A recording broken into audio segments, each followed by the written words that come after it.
If there is one thing that governments, economists, as well as business communities most fearful of, it is American recession. Let's explore in this video some facts about recession in the US, information about US job market that still looks pretty hot, some of the indicators showing inflation might be cooling off eventually, and at the end my perspective, what a recession will feel like to a common man like you and me. Hi, my name is Sunny and I make content that affect a common man financially. So let's dive into today's topic, American recession fears. If you are new to this channel, please subscribe to it alongside smashing that like button as that will help me with the YouTube algorithm, which of course will be highly appreciated. Believe me, recession is the single most feared economic event that scares governments, economists, businesses as well as a common Joe like you and me. Technically, when you have a negative growth for two consecutive quarters, we have a recession. That is exactly what latest GDP report released on July 28 indicated about the economy, where it contracted for two consecutive quarters. Hence, technically, America is in recession. If you look back historically, every negative growth that we have faced in back-to-back two quarters, coincidentally, a recession has followed such a negative GDP growth. Recently, when government was pumping in liquidity with ultra low interest rates, we saw tremendous economic growth. No doubt it had many side effects. One of the predominant ones is rampant inflation that we are witnessing today. As a result of that, Fed had to tighten their monetary policy by sucking out extra liquidity alongside increasing their benchmark rates so that they can have a little more grip on inflation that is hurting us all. But there are others who think we are not in recession yet, as the indicators they are looking at makes them believe otherwise. When you look at a vibrant job market these days, some experts are of the opinion there is no reason there is a recession right now. Last month, US added over 500,000 jobs according to their latest job data. Now, when you see payrolls returning back to pre-pandemic levels, there is a huge fear that Fed might think they have got more leeway to increase their benchmark rate more aggressively. That might lead to hard landing of the economy, which nobody wants.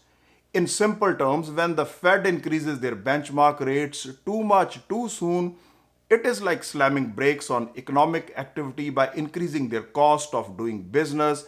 That can slow the economic activity abruptly, hence bringing about a recession.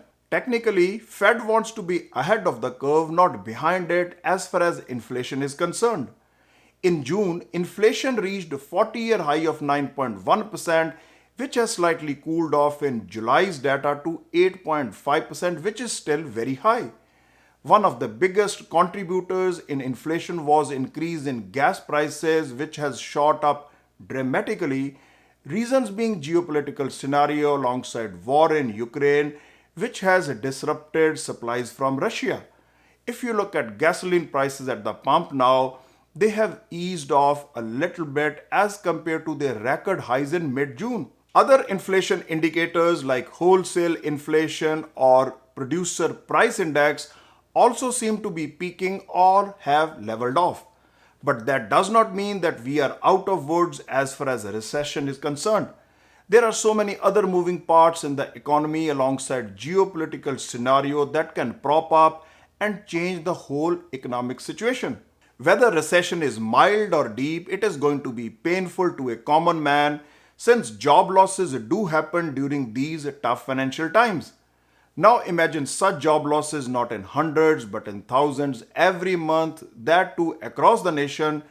People will lose their purchasing power. Households might have to face foreclosures because of their inability to pay mortgages on time. Businesses might have to go under and much more. Now talking technically, bond yield still stay inverted if you carefully look at the gap between short as well as long maturity bonds. Taking a very simplistic view of the economy, recession or no recession, a common Joe on the street is hurting because of cost of living has gone up so high, in a very short period of time. Some experts are interpreting the data that right now we may not be in a recession yet. It might have been pushed back or delayed, but definitely not cancelled altogether. In my limited wisdom, money supply in the system was increased tremendously during pandemic while giving support to the economy. As a result, asset prices have shot up. Therefore, some sort of rebalancing has to happen either today or sometime in the future where extra liquidity has to be sucked out of the system, interest rates have to go back to more normalized range, and the affordability of assets have to come back.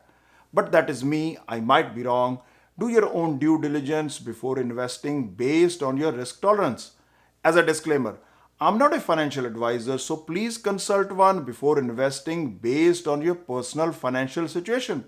If you like the content that I make, please help me and my channel by liking, sharing, and subscribing to it. Thanks for watching and see you in the next one.